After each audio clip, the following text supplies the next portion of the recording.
Hey, Chris, you ever hear about the shooting of Duncan Lemp? Odds are you haven't. You see, Duncan Lemp was a guy that was killed by cops in his sleep on March 12, 2020.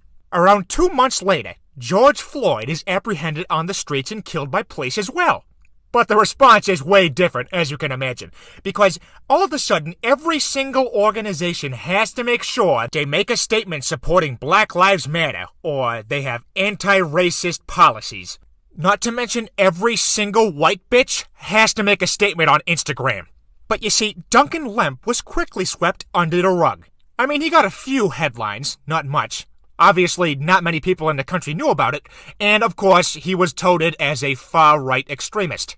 Oh, I also forgot to mention that Duncan Lemp was a white guy.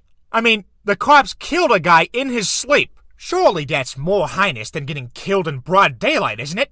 Well, nobody cares, because the problem is not cops. Nobody gives a shit about that. The problem is the current generation of minorities are always looking for an excuse to victimize themselves because their grandparents had to drink from a different drinking fountain.